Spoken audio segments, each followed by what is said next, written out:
Bonjour à tous, bienvenue sur feuilledegloire.com. J'aimerais m'entretenir avec vous sur un sujet qui me tient particulièrement à cœur ces derniers temps. Et j'aimerais simplement déjà ouvrir la parole de Dieu dans Apocalypse au chapitre 21 et lire à partir du verset 4.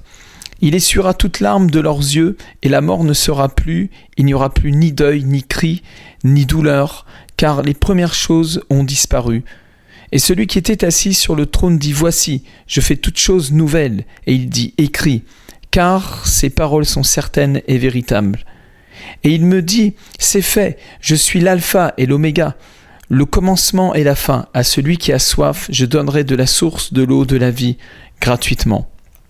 Celui qui vaincra héritera ces choses. Je serai son Dieu et il sera mon fils. Mais pour les lâches, les incrédules, les abominables, les meurtriers, les débauchés, les magiciens, les idolâtres et tous les menteurs, leur part sera dans l'étang ardent de feu et de soufre, ce qui est la seconde mort. » Seigneur, merci pour ta parole qui est la vérité. Ta parole nous jugera au dernier jour et nous voulons nous convertir à ta parole. Seigneur, merci pour ton esprit de sagesse, de révélation dans ta connaissance. Je te demande, Seigneur, de conduire nos cœurs aux sources de la vie. Amen. Frères et sœurs, nous pouvons porter le nom de chrétiens, mais il y a quelque chose que je dis dans cette parole, c'est que ce sont les vainqueurs qui hériteront toutes les promesses de la vie éternelle, les promesses de ce bonheur, de cette félicité dans le ciel, non pas ceux qui pratiquent l'incrédulité, qui sont dans des péchés d'abomination, qui sont des meurtriers, qui sont des idolâtres. Les menteurs n'hériteront point le royaume de Dieu, mais seront jetés dans un étang ardent de feu et de soufre, ce qui est la seconde mort. Cette question si importante, je veux vous la poser. Irez-vous en enfer le jour de votre mort? C'est pas une question que vous aviez envie d'entendre. Certainement ce matin quand vous êtes levé, peut-être vous pensiez plutôt à vos vacances, vous pensiez peut-être à une augmentation, peut-être à votre prochaine conquête, mais vous n'avez pas pensé à l'heure de votre mort. Mais moi j'aimerais quand même vous poser cette question, elle est importante. La Bible dit qu'il est donné à l'homme de mourir une seule fois, après quoi vient le jugement. Et c'est important de se poser cette question, mais quel est mon chemin? D'où je viens? Où je vais? Quel est mon avenir? Et qu'est-ce que Dieu pense de ma vie aujourd'hui? La parole de Dieu dit que telle voie paraît droite à l'homme, mais son issue, c'est la mort. Et il est donné donc à l'homme de mourir une seule fois, après quoi vient le jugement. Je vous pose encore cette question. Êtes-vous sauvé?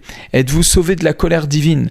La colère divine n'est pas contre l'être humain. La colère divine est contre l'iniquité, contre la méchanceté, contre les choses qui sont en réalité le fruit d'œuvres sataniques dans la vie des hommes.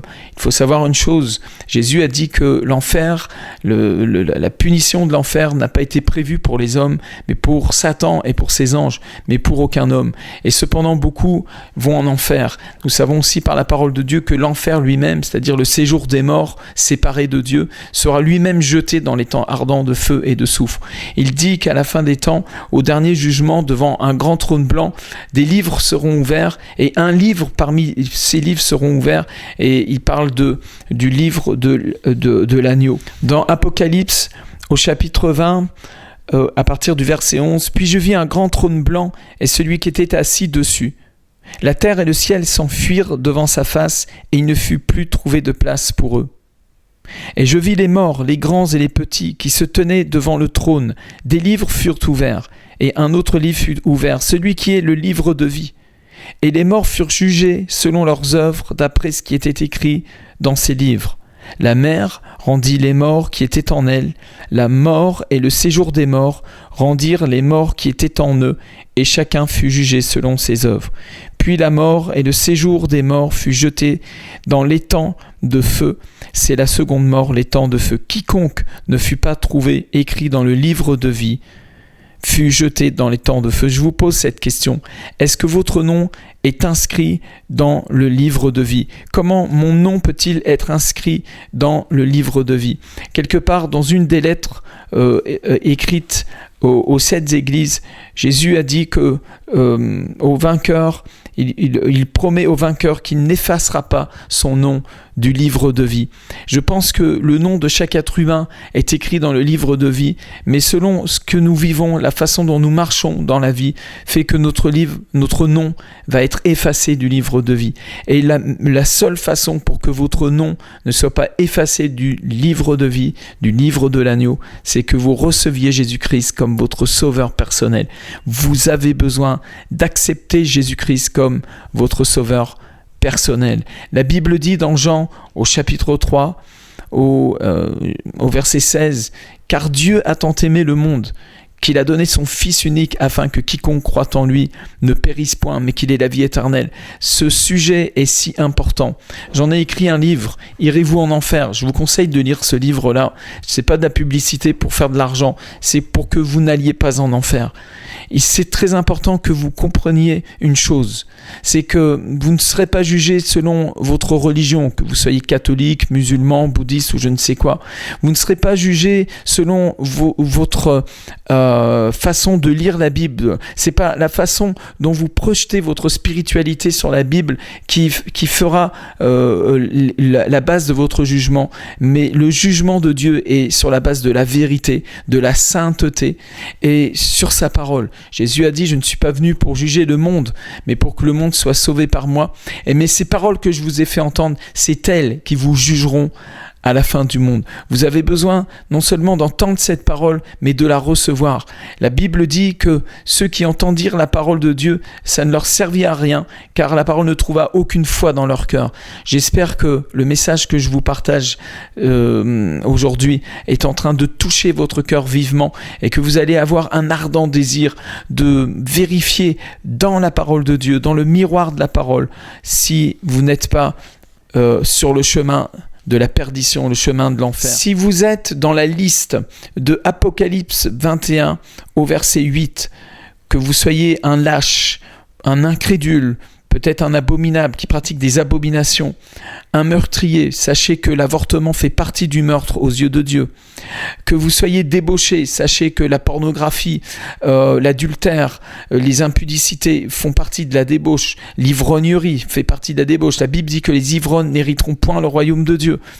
Sachez que si vous êtes un magicien, vous pratiquez la magie, les incantations, toutes formes d'incantations, même si vous utilisez la religion pour faire des incantations, pour utiliser des puissances autres que la puissance du Saint-Esprit. Et la Bible d'ailleurs dit que nous n'avons de puissance que pour la vérité, nous n'avons pas de puissance pour le mensonge. C'est-à-dire que nous n'avons de puissance que pour prêcher l'évangile. Et les signes, les prodiges, les miracles qui se passent dans les réunions de Action mondiale d'évangélisation découlent de la puissance du Saint-Esprit parce que Dieu lui-même confirme sa parole. Nous prêchons l'évangile. Je veux vous dire encore que si vous êtes un idolâtre, c'est-à-dire que vous adorez d'autres dieux que le Dieu vivant qui a créé l'univers, le Dieu unique, le Dieu d'Abraham, d'Isaac, de Jacob, peut-être vous vous prosternez devant des statues, devant des images, vous êtes dans la liste de Apocalypse 21 au verset 8 et vous êtes grandement en danger. Et nous vous supplions au nom du Seigneur Jésus de vous repentir de l'orgueil, de la rébellion à la parole de Dieu. Si vous êtes un menteur, vous pratiquez le mensonge, vous pratiquez la séduction, eh bien vous êtes sur la route de l'étang de feu et de soufre, ce qui est la seconde mort. Nous vous en supplions encore au nom du Seigneur Jésus-Christ. Dieu vous aime tellement qu'il a donné son Fils en sacrifice. Alors acceptez-le simplement en le recevant maintenant dans une simple prière et en acceptant simplement cette vérité de la parole de Dieu.